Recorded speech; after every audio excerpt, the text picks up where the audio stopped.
जय राम जी की भक्तों, गुरुदेव के चरणों में प्रणाम।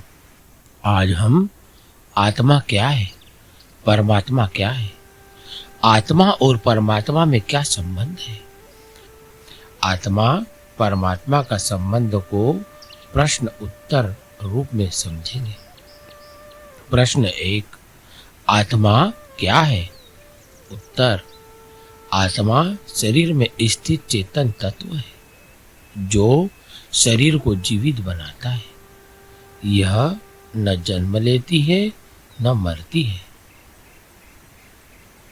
प्रश्न दो, परमात्मा क्या है? उत्तर, परमात्मा सर्वव्यापी सर्वशक्तिमान चेतना है जो सभी आत्माओं का आधार और साक्षी है। प्रश्न तीन, आत्मा और परमात्मा में क्या संबंध है? उत्तर, आत्मा परमात्मा का सनातन अंश है। आत्मा सीमित है, परमात्मा असीमित। प्रश्न चार, क्या आत्मा और परमात्मा एक ही है? उत्तर, ज्ञान की दृष्टि से एकत्व है, व्यवहार की दृष्टि से भेद दिखाई देता है। प्रश्न पाँच, शरीर में आत्मा और परमात्मा दोनों होते हैं क्या?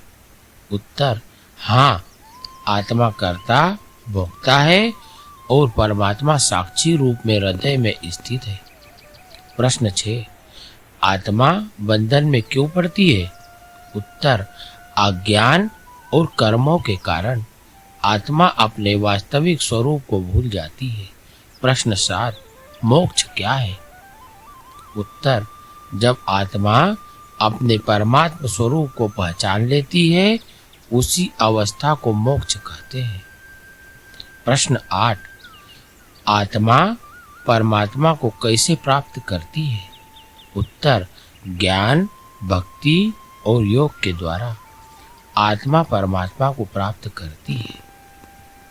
आत्मा चेतन अंश, परमात्मा पूर्ण चेतना। लक्ष्य, आत्मज्ञान, परमात्म बोध। ममे वांशो जीवलोके जीवभूतः सनातन। यह जीवात्मा मेरा ही सनातन अंश है। यानी आत्मा अलग नहीं, परमात्मा का ही अंश है। जैसे आग की चिंगारी और आग। परमात्मा आत्मा के साथ शरीर में स्थित है। परमात्मा साक्षी है, अनुमति देने वाला है और पालन करता है। आत्मा कर्म करती है, परमात्मा भीतर बैठकर सब देखता है। आत्मा अजर अमर है। आत्मा न जन्म लेती है न मरती है। यही चेतन तत्व परमात्मा के स्वरूप जैसा है। ज्ञान से आत्मा परमात्मा को पहचानती है। ईश्वर सर्वभूतानां हृदय से अर्जुन तिष्ठति। अर्थ, परमात्मा सभी प्राणियों के हृदय में स्थित है। बाहर खोजने की जरूरत नहीं, वह भीतर ही है।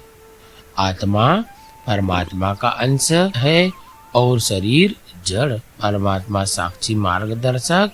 ज्ञान भक्ति से आत्मा अपने परमात्मा स्वरूप को पहचानती है।